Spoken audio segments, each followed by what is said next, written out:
Hello again everyone. Hello mga ka-randoms. Andito na naman ako ulit.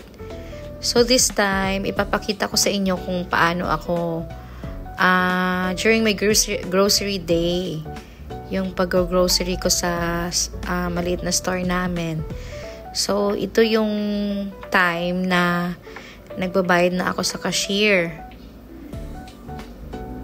Which is, ang babait naman ng mga cashier dito sa Lopez. Shout out nga pala dyan kay Miss Pretty Girl dyan, oh. Kasi pinagbigyan niya ako na mag-video sa kanya habang nagbabayad, habang nagsiswipe siya dyan ng mga grocery ko. So, thank you talaga. Napakabait nila. So, it was a fun day. Kasi lahat sila, na aliw sila sa pagbablog ko. So, kinuha nila yung and it turned out na kinuha nila yung vlog, yung name ko sa YouTube kasi i-search down nila. So, ngayon lang talaga ako nakapag-edit nito. So, sorry kay Miss Pretty kasi baka tinignan niyo na yung last day pero hindi pa ako kasi na-busy ako kasi nag-medic kami. So, ayan. Hello po. Ito na po yung vlog. So, thank you nga pala sa pag-assist dyan, Miss Pretty Girl. Hindi ko nakuha yung name niya eh. So, ayan. Ito yung mga routine na ginagawa ko during nag-grocery ng mga para sa tindahan namin. So, ito yung mga products na yung mga kulang lang po na like ang mga wala ng mga sabon kapag konti na lang, so nagsa-stocks kami, nagre-restock kami agad. So ayan, every 2 days yata siguro kami nag-grocery, nagre-restock sa Lopez. Lopez yung namin yung supplier namin sa ibang products. May mga product din kami na binibili naman sa ibang lugar, pero mostly dito talaga sa Lopez kami. So I'm happy kasi naging VIP na daw ako dito. Kaya nung last birthday ko, hindi ko siya na-vlog pero binigyan ako ng cake ni Miss Yvette. Thank you kay Miss Yvette. Shout out kay Miss Yvette. Thank you sa pagbigay sa akin ng cake. Na happy talaga yung birthday ko dahil doon. So, it makes me feel so special kasi imagine yung Lopez store, ibigyan ka ng cake, diba? So, meaning, special ka sa kanila. So, maraming salamat po kasi na-appreciate nyo rin po yung mga pagbibili namin dyan, yung pagiging suki namin sa inyo po. Salamat talaga. So, ayan, yan yung mga product na kulang sa tindahan namin, maliit na tindahan namin. So, pinifiliin ko lang yan. Nililista ko yan. So, kung kayo sa last vlog ko, naka-watch kayo last vlog ko, na nandun yung sinabi ko doon na yung routine ko talaga is ako yung naglilista at saka kami ng mister ko, ng husband ko yung bumibili. As in, hands-on kami doon kasi mas gusto namin nga kami yung naglilista at saka bumibili kasi alam namin para malaman namin kung ano yung mga kulang. At least, marami kasi akong na din sa mga negosyante na mas mainam talaga kapag ikaw mismo yung hands-on sa tindahan nyo po kaysa iasa nyo sa iba or sa helper nyo. So, mas mabuting hands-on ka talaga sa pag ng mga products na bibilhin or anything na need ng store nyo. So, mas okay yon, mas big yon. Napakalaking bagay nun para at least ma-monitor mo bilang ikaw yung owner. So, ayan, kahit pagod na, dapat, this is Saturday yata. So, kahit na pagod na from work, from Monday to Friday na work, enjoy pa rin. At least enjoy pa rin ako kasi nag-i-enjoy talaga ako kapag every time mag-grocery ako, especially sa tindahan namin. So, it was a stress relieving talaga sa part ko po, sa feeling ko kasi kahit na pagod ka, parang nawawala yung pagod mo kapag na namimili ka ng mga grocery mo. So ayan, yan yung mga product na mga nawala dun sa tindahan namin. So nililista ko yan before akong pumunta dyan, nakalista na yan. So ayan, yung burger, yan na naman yung sistema. Tapos after nito, balik ulit dun sa store para naman magre-restock naman ng yung husband ko ng yan, yun yung suki card ko po, binigay ko dyan. So marami na rin. Speaking of suki card, napakaganda kasi yung nung Lopez, kasi every 200 peso may 1 point ka, equivalent to 1 peso. So kapag naipon for a year, makakapag-invest ka talaga ng mga gamit like sa bahay.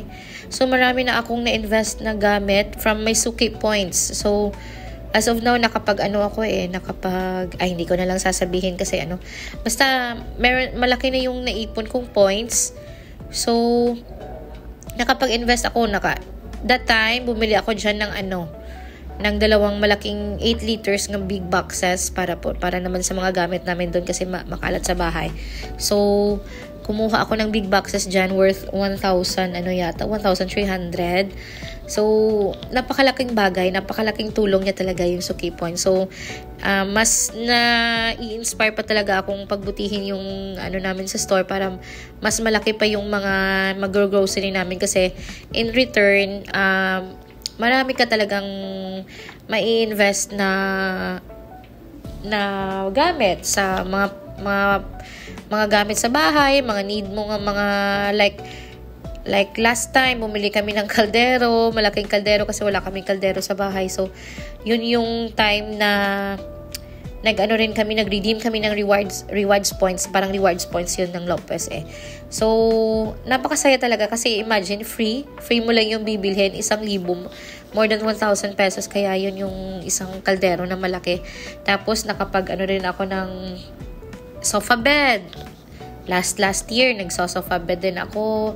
Tapos, cooler. Marami na talaga akong na-invest. So, we're planning na kapag wala naman kaming need talaga, like sa... yun ang putol. So, sa tindahan nga pala, bumili ako ng parang lagayan ng mga candies. So, bumili ako doon. Hindi siya actually binili.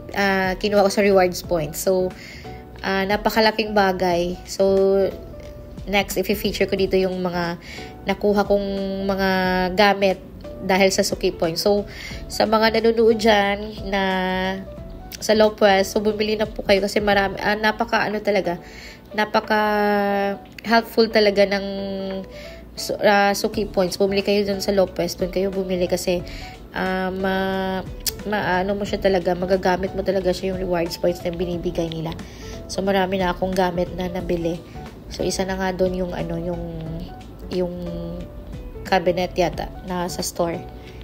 Isa yun sa mga pinakamalaking na redeem. So this time siguro kapag marami na kaming naipon na points ulit, mas gusto namin ni husband na yung sofa, kasi lilipat kami ng bahay. Hopefully praise God, makapaglipat kami sa bago naming bahay. So